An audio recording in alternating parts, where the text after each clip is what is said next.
Hai guys, gimana kabar kalian? Semoga sehat dan bahagia selalu ya. Kali ini Saka Movie akan ceritain film berjudul Solo tahun 2013. Mengisahkan tentang seorang wanita cantik yang sedang berkemah di pulau kecil tak berpenghuni. Namun di sana dia bertemu dengan dua pria tak dikenal. Apa yang akan dilakukan kedua pria tersebut kepadanya? Sebelum lanjut, jangan lupa like, komen, share, dan subscribe guys.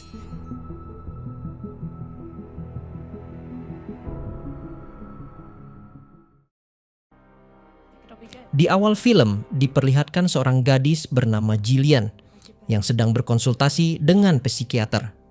Sejak meninggalnya sang adik, Jill mengalami trauma berat dan harus mengkonsumsi obat penenang. Adegan berpindah ke perkemahan milik Fred, di mana Jill mendapat tawaran kerja sebagai seorang pembina camping.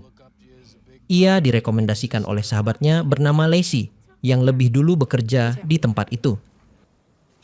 No problems. I lied to Fred, told him that you... Setelah sesi perkenalan, Fred berkata bahwa Jill harus melewati ujian terlebih dahulu untuk mengetahui kemampuan dan pengalaman camping yang ia kuasai. Mendengar itu, Jill kaget dan sedikit ragu karena sahabatnya tak memberitahunya tentang persyaratan tersebut. Akan tetapi, dengan dukungan dari sahabatnya, ia akhirnya menerimanya. Saat sedang duduk sendirian di dermaga, ia didatangi oleh Marty, anak dari Fred. Marty menceritakan, beberapa bulan yang lalu seorang gadis bernama Brittany gagal menjalani ujian solo camping. Dikarenakan ia sudah ketakutan di malam pertamanya, Brittany menyerah dan menyalakan suaranya. Brittany terlalu takut di pulau ini karena ada sebuah legenda hantu. People just get scared. Make fun of her. No, I mean, why was she so scared? Scared on the island that she actually lit off of... No. Mendengar itu, Jill meminta penjelasan pada Lacey tentang rumor pulau berhantu yang akan ia tempati esok. Lacey terpaksa menceritakannya. 30 tahun lalu, Fred dan temannya mendampingi anak-anak untuk bercamping. Namun keesokan paginya, satu anak bernama Jenny tiba-tiba menghilang. Dan hingga saat ini, keberadaan Jenny ataupun jasadnya tidak diketahui. Kabarnya arwah Jenny masih gentayangan hingga saat ini. Setelah mendengar fakta tersebut, Jill hanya tersenyum. Karena pada dasarnya, Jill tak percaya pada sosok hantu. Kaya! Keesokan paginya, sebelum berangkat, terlihat Jill masih mengkonsumsi obat penenang.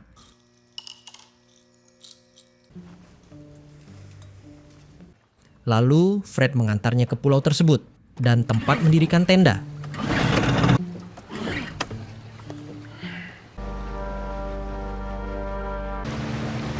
Who's that? Sebelum pergi, Fred berkata bahwa Jill adalah orang terakhir yang akan melakukan ujian tersebut karena Fred akan segera menjual pulau ini. What do you mean? Hang your food up. Setelah kepergian Fred, Jill mulai mendirikan tenda, mengumpulkan kayu bakar, memasak, dan mengelilingi pulau dengan melewati sungai.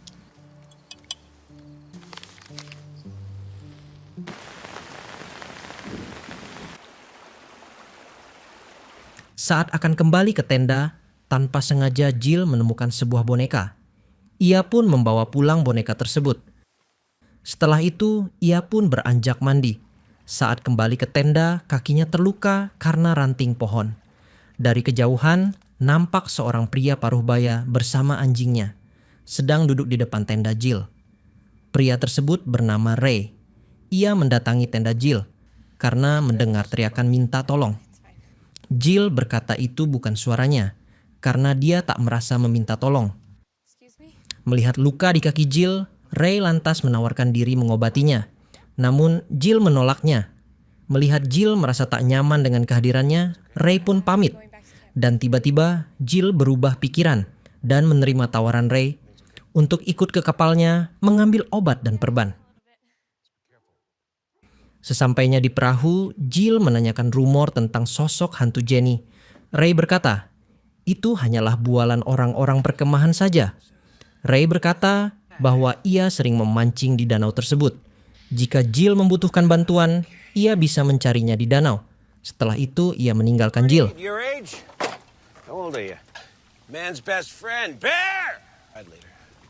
Oh, I'll probably already be gone. Singkat cerita, malam pun tiba. Jill kembali bermimpi tentang adiknya. Sedikit cerita. Jadi, pada saat itu, Jill diminta oleh ibunya untuk menjaga sang adik. Namun karena keasikan ngobrol dengan temannya, ia tak mengetahui kalau adiknya itu sudah tenggelam di kolam. Di saat bersamaan, nampak seseorang mencoba membuka tendanya. Tapi sesuatu pun terjadi. Jill terkejut melihat tendanya sudah terbuka. Ia pun memberanikan diri keluar tenda untuk memeriksanya. Namun, ia tak menemukan siapapun di luar.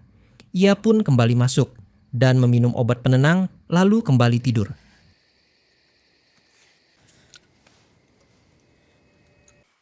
Di keesokan paginya, lagi-lagi ia dikejutkan dengan pemandangan yang tidak mengenakan, di mana semua barang-barang dan makanan yang ia gantung di pohon sudah berserakan di tanah. Jill yakin ia pasti sedang dikerjai oleh seniornya. Di saat itu, tanpa sengaja, Jill melihat sosok aneh dari balik pohon. Jill yang mulai ketakutan berniat kembali ke tendanya. Namun tiba-tiba dari arah belakang, ternyata itu adalah Marty. Kedatang Marty ke tempat itu, hanya untuk memastikan keadaan Jill baik-baik saja. Jill merasa kesal, kenapa ia harus merusak semua persediaan makanannya. Dengan tegas, Marty berkata, bukan dia pelakunya. Ia tak melakukannya, karena ia baru tiba sesaat sebelum Jill terbangun. Marty ingin kembali ke perkemahan. Jill berkata bahwa ia menemukan boneka tak jauh dari tendanya. Ketika ia akan mengambilnya, boneka tersebut tak lagi terlihat di tendanya. Ia yakin pasti Marty telah mengambilnya. You didn't untie my bag. Nope. And I'm actually getting kind of worried that you're gonna light the flare. Jelas saja Marty menyangkalnya, sembari memberikan tasnya pada Jill untuk diperiksa. Marty merasa kemungkinan Jill hanya berhalusinasi. Ia pun berniat kembali ke base camp. Freaking yourself out because you're alone, I think. Untuk meyakinkan dirinya masih waras, ia memaksa Marty menemaninya. Pergi ke tempat ia menemukan boneka tersebut. Disinilah Marty menceritakan kisah Jenny yang sebenarnya, di mana Fred, ayahnya lah yang menjadi pembimbing saat itu. Jenny yang mempunyai kebiasaan tidur berjalan, meninggalkan tendanya, menuju danau. Padahal malam itu ayah Marty sudah memastikan pintu tenda tertutup rapat agar Jenny tak bisa keluar. Kejadian itulah yang sempat membuat ayah Marty syok dan trauma. Tibalah mereka di tempat Jill menemukan boneka yang kemungkinan milik Jenny. Tanpa sengaja Jill seperti melihat sesuatu dari kejauhan. Karena penasaran, mereka pun bergegas ke tempat itu. Yang ternyata itu adalah tenda milik orang lain. Marty pun mencoba memanggil-manggil pemilik tenda tersebut. Tak ada jawaban. Ia pun memberanikan diri memeriksa ke dalam tenda dan menemukan boneka yang ditemukan oleh Jill. Jill terkejut. Ia yakin orang tersebutlah yang masuk ke tendanya semalam. Mengetahui hal itu, Marty memaksa Jill untuk segera meninggalkan tempat ini. Namun, Jill yang masih penasaran malah nekat masuk untuk memeriksaannya. Dan lagi-lagi, ia dikejutkan dengan penemuan foto-foto lama. Ia meminta Marty melihat foto-foto tersebut. Nampak jelas kekesalan di wajah Marty. Ia langsung mengambilnya dan berlari kembali ke tenda Jill. Sesampainya di tenda, Marty memberikan foto-foto itu. Yang ternyata itu adalah foto-foto Jenny dan teman-temannya 30 tahun yang lalu. Namun Marty menyembunyikan satu foto dari Jill. Melihat boneka yang sama di tangan Jenny, Jill yakin kasus kematian Jenny berhubungan dengan pemilik tenda tersebut. Ia berniat melaporkan penemuan itu pada Fred, namun anehnya Marty malah mencegahnya. Melihat tingkah Marty, Jill curiga jangan-jangan Marty lah pemilik tenda tersebut. Look, listen. Why did the other counselors call you Marshall? Ia lalu memperlihatkan satu foto yang tadinya ia sembunyikan dari Jill, di mana foto tersebut adalah foto ayahnya bersama Jenny dan kawan-kawannya. Marty berkata, kemungkinan besar tenda tersebut milik ayahnya. Ia meminta Jill merahasiakan penemuan itu dari ayahnya. ketika Marty memaksa Jill kembali ke base camp. Tiba-tiba terdengar suara mesin dari kejauhan. Yang ternyata itu adalah Ray. Marty kaget mengetahui ada orang lain di pulau milik ayahnya. Ray berkata, ia datang karena mendengar panggilan dari Jill. Jill lantas menceritakan tentang keberadaan tenda asing, foto-foto yang mereka temukan, dan juga seseorang yang mencoba masuk ke tendanya. Ray lantas meminta mereka untuk menunjukkan tenda asing tersebut. Marty pun menawarkan diri untuk mengantarkan Ray ke sana. Sembari menunggu mereka kembali, Jill berusaha mencari sinyal sampai ke danau untuk menghubungi sahabatnya, yaitu Lacey. Namun hasilnya tetap nihil. Tak lama kemudian, Jill mendengar suara teriakan Ray memanggil namanya. Jill terkejut melihat kepala Ray berdarah. Ia berkata seseorang telah memukulnya dari belakang, yang kemungkinan Marty pelakunya. Jill yang tak percaya begitu saja bertanya keberadaan Marty. Ray berkata bahwa ia tak mengetahui keberadaannya. Ia tetap menuduh Marty pelakunya dan meminta Jill untuk segera bergegas meninggalkan pulau. Tanpa sengaja Jill melihat foto yang diberikan oleh Marty, yang ternyata kejadian di 30 tahun lalu. Pembimbingnya terdiri dari 2 orang, yaitu ayah Marty atau Fred dan juga Ray. Jill pun sadar ada sesuatu yang dirahasiakan Ray darinya. Ia pun mulai mengkhawatirkan keberadaan Marty.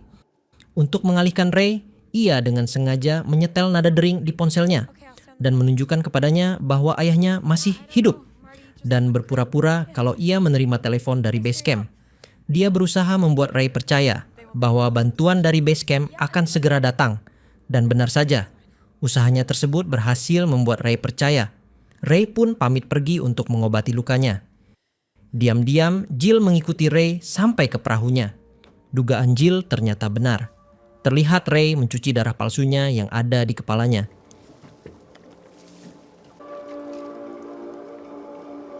Jill terus mengikuti arah perahu Ray, yang ternyata pemilik tenda tersebut adalah Ray.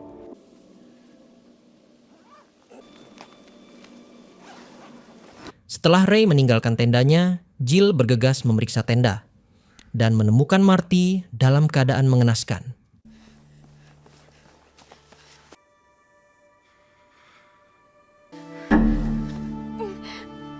Oh my God, Marty.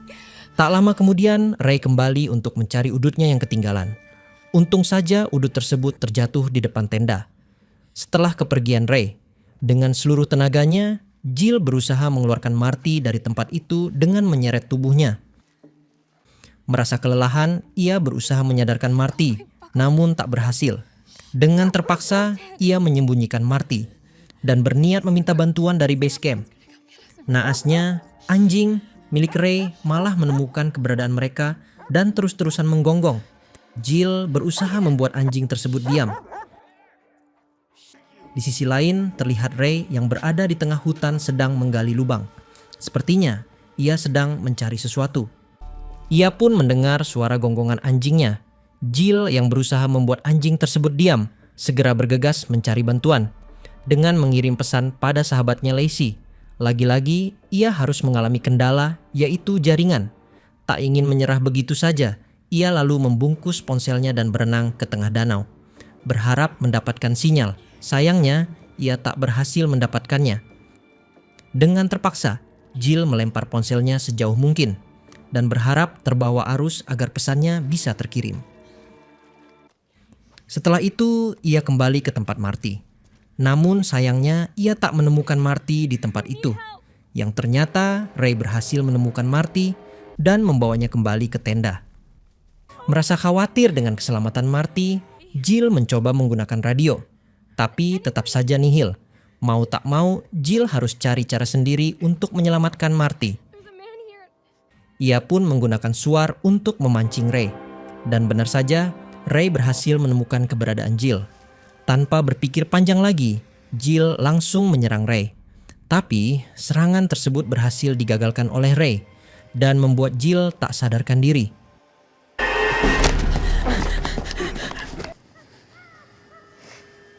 Singkat cerita, malam pun tiba. Jill tersadar dalam kondisi terikat. Melihat Ray memegang boneka Jenny, Jill berpikir Kemungkinan kematian Jenny membuat Ray depresi, karena Ray dan Fred lah yang saat itu menjadi pembimbing Jenny. Please just leave us. Jill pun berusaha menenangkan Ray dan berkata bahwa itu bukanlah kesalahan mereka. Namun, upayanya tersebut tak berhasil menyadarkan Ray. Be punished, but we don't. Setelah mendengar semua omongan Jill, Ray lantas membuka ikatan Jill dan memintanya berjalan menuju danau sambil memegang boneka Jenny. Dari belakang, Ray melihat wujud Jenny. Semua itu Ray lakukan untuk membangkitkan kembali ingatannya tentang Jenny. Sesampainya di danau, Jenny yang sering tidur berjalan tersadar dan berteriak. Saat itulah Ray memukulnya hingga tak sadarkan diri. Hal serupa pun ia lakukan pada Jill. Terungkaplah fakta bahwa Ray lah yang telah menghabisi Jenny dan ia lupa di mana ia menguburkan jasadnya. Alasan ia mencari jasad Jenny karena sahabatnya Fred akan menjual pulau tersebut. Jika tengkorak Jenny tak segera ditemukan, ia takut hal tersebut akan mengungkapkan kejahatannya dan pastilah dia akan berakhir di penjara. Jill yang baru sadarkan diri terkejut mengetahui dirinya akan dikubur hidup-hidup oleh Ray. Ia memohon pada Ray agar tak melakukan hal tersebut. Ray lantas teringat kembali bahwa saat itu ia mencekik Jenny. Dan ketika ia melakukannya pada Jill, ia pun teringat di mana letak kuburan Jenny. Saat itu juga, ia pun pergi meninggalkan Jill. Keesokan paginya, terlihat Fred sedang bersiap-siap untuk menjemput Jill. Di saat bersamaan, Lacey menerima pesan darurat dari Jill. Sayangnya, ia tak sempat memberitahu isi pesan Jill pada Fred, karena Fred sudah berada jauh dari dermaga. Sementara itu, Jill yang kembali tersadar, kini sudah berada di perahu Ray bersama tengkorak milik Jenny.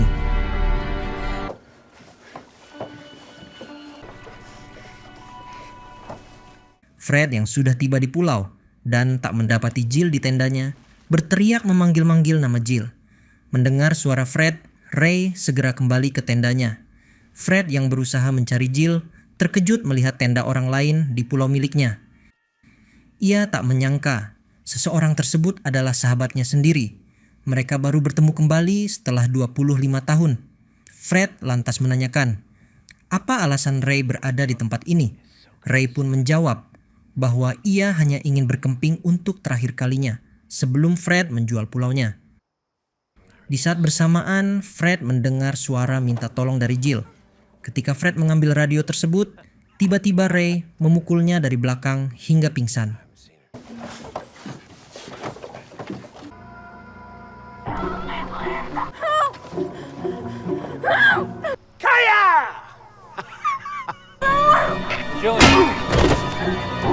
Merasa sesuatu terjadi pada Fred, Jill berusaha melepaskan diri dari ikatannya dan kabur dari tempat itu. Ray yang mengetahui segera mengejar Jill, yang rupanya kembali ke tenda. Ketika Ray akan menghabisinya, Jill berhasil menancapkan besi ke paha Ray.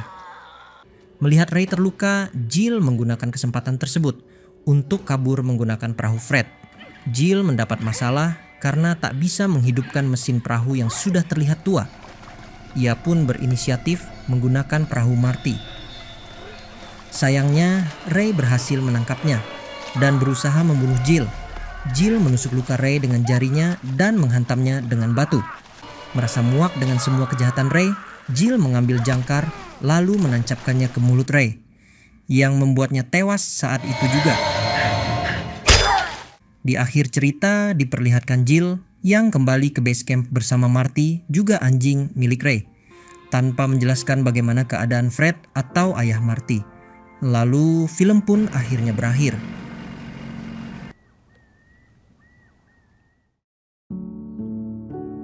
Itulah cerita film kali ini. Nah, menurutmu, pesan apa yang dapat kamu ambil dari film ini? Dan seperti biasa nih, dari 1 sampai 10, berapa nilai yang mau kamu kasih buat film ini? Komen guys.